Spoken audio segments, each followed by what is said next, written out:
We're back with more of our Road to Gen Con coverage. Today, we've got your preview for Tag Team. I'm going to say it right now.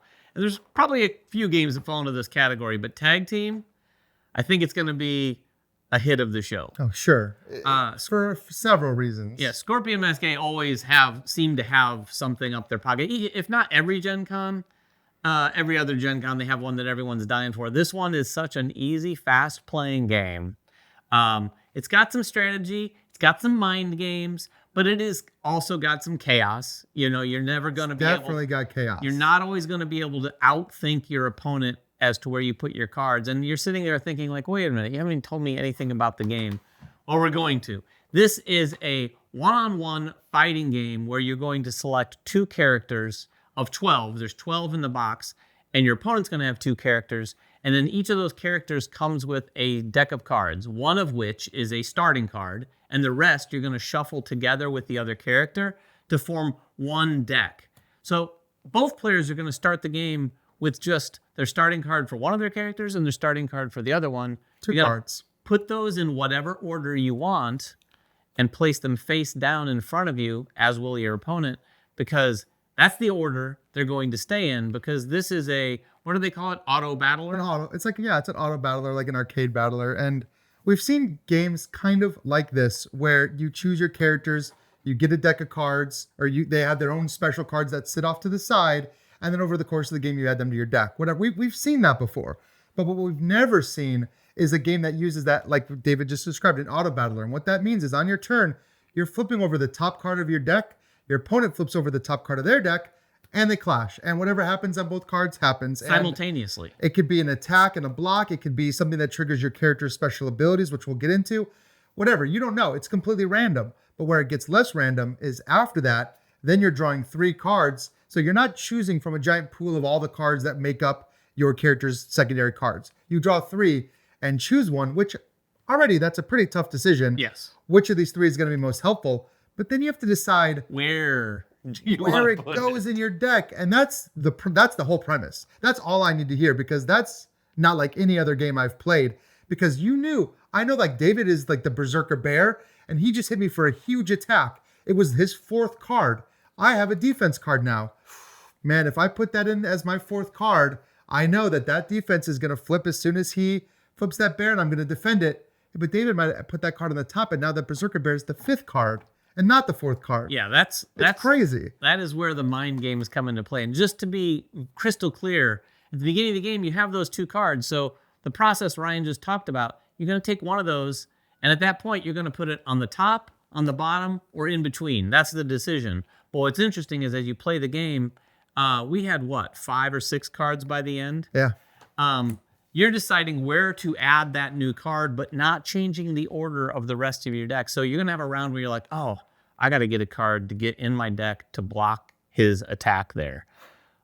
But like Ryan said, it depends on where I put my card either before or after that attack. Because if I put it before, I've delayed that attack. And if I put it after, the attack is going to happen basically the same time it happened the previous round. But Ryan has to determine, what kind of person am I? Am I going to mess with that order, or am I going to keep it? And those attacks in the glass. Exactly. They can kind of go unblocked. But things get pretty crazy because also the characters behave very differently from one another. Yeah, that's the big fun for me. I mean, the hook is adding the cards in the auto battler, but the fun, I think, is that all 12 characters have their own abilities. Yeah, there's different abilities. So all their cards are going to be very unique, but a lot of the cards interact with components that they might have. And not all the characters have components, but for the ones we have listed here, I have Wong Fei Hung. It is these 2 concentration tokens. And one of the cards says, place a concentration token on your opponent.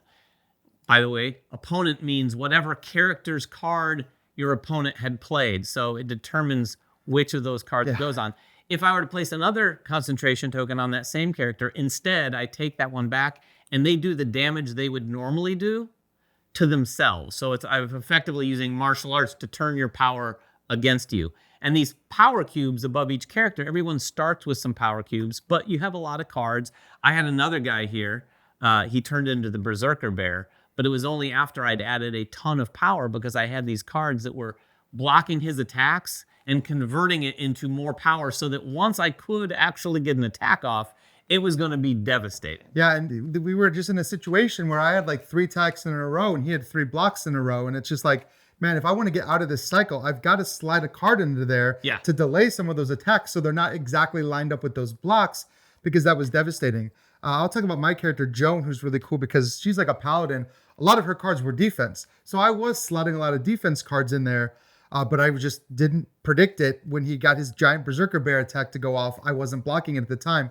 But she has like a little like rondelle, and every time she gets to a certain part of the rondelle, her strength goes up. So if she can survive long enough, she can get to a huge strength. Granted, not as high as the Berserker Bear, but the downside for that bear, and this is what's really cool about the game, is like you blocked a lot so that when you turned into a bear, you had like 10 cubes. I was a beast. Your health becomes your cubes. If you had missed those blocks, you could have transformed with like 3 cubes. Oh yeah, I would have been a wimpy bear. In fact, So I would it have been could a far worse bear than even Bodvar, the character. He's a worse bear than man. And It could happen. It's a cool thing. At the bottom, it has not only their name, but it has their complexity rating, a 1 out of 5. And then it gives some idea of what they're about. Like he's high damage and transformation. My other character was power, manipulation, and control, where yours was escalation and support. Yeah, I had this cool little ship track where like I was sailing ships in, and the higher up on the track, the more powerful some of my cards were. Fortunately, if I got into 20, I only made it to 10. If I got to 20, I could have done some serious stuff, but that bear killed me. Ryan hasn't seen all these characters. I played this with my son last week, and we played it 3 times back to back. And I will tell you, my son is pretty picky and finicky when it comes to board games. Yeah. He'll play a game and he'll go, nah. We played it 3 times back to back, partly because it's so quick to play, and I kept losing, and I wanted to try to win. I never did, by the way. But we were looking through some of these characters. Check out this character. The Fey Folk? The Fey Folk. They have multiple tracks. Has 3 different health tracks because they're 3 different characters in one. That's cool. So you pick which character you want to be at the beginning, but then you can change. I haven't looked at all their cards, but there's going to be interactions there. We've got Mephisto. We found him. Mephisto confirmed. He's here. I mean, he already is in the MCU. That's true. We've seen that. Milady is one that my son Spencer used. Milady comes with these tokens that are like these tricks that she can play. So there's cards that would add tricks. She's got tricks. I don't know if they're tricks. I can't remember the term. I don't know if we should call them tricks. But there's these little like plans, these schemes. Schemes. That's better. That you can play. Sounds better. They get added face down to her player board. And then there's other cards that will allow you to unveil a scheme. That's cool. And the schemes, you don't even know what they are. You flip them over, they'll give you a bonus. They'll do a thing. They'll maybe do an attack. But a really interesting variety of characters that feel quite a bit different from one another and when you play them. It's not even just the fact that there's different characters. It's every combination of 2 is going to feel like a different, unique being. Oh, yeah, that's true. So I'm not going to do that math, but that's a lot of different possible combinations with 12 characters. Schemes. They are schemes. Schemes confirmed. I think the lady out doing tricks is That's a different game entirely. We've seen that game. It's a different game.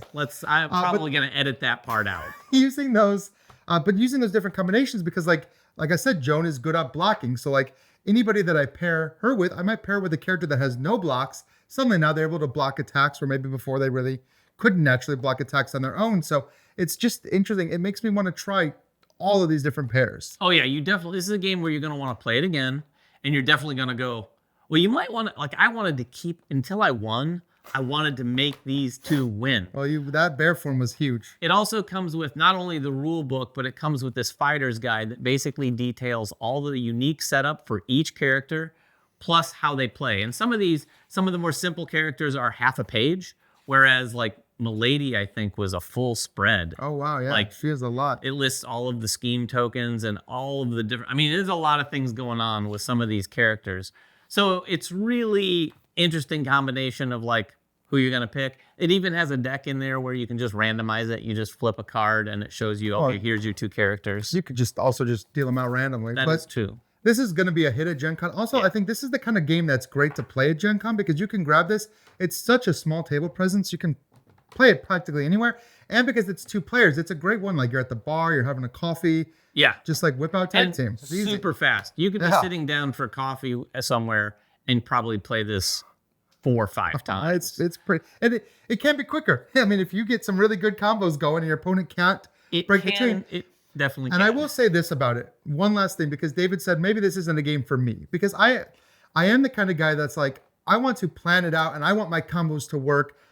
The thing about this game is like, it is quick and I can still enjoy it because there's that fun of the reveal of like, you almost have that shaking anticipation. Like, did I put my shield in the right place? You flip over your bear attack. I flip over my shield and everybody, I'm like, yeah. Like that level of excitement is very hard to replicate in a game that doesn't rely on this level of luck. Yeah. But since the game is 10 minutes, it's like, just run it back. Just play again for sure. Yeah, last thing I would say is, while this game is nothing like Dice Throne in how you play it, obviously. Dice Throne mechanically wildly different.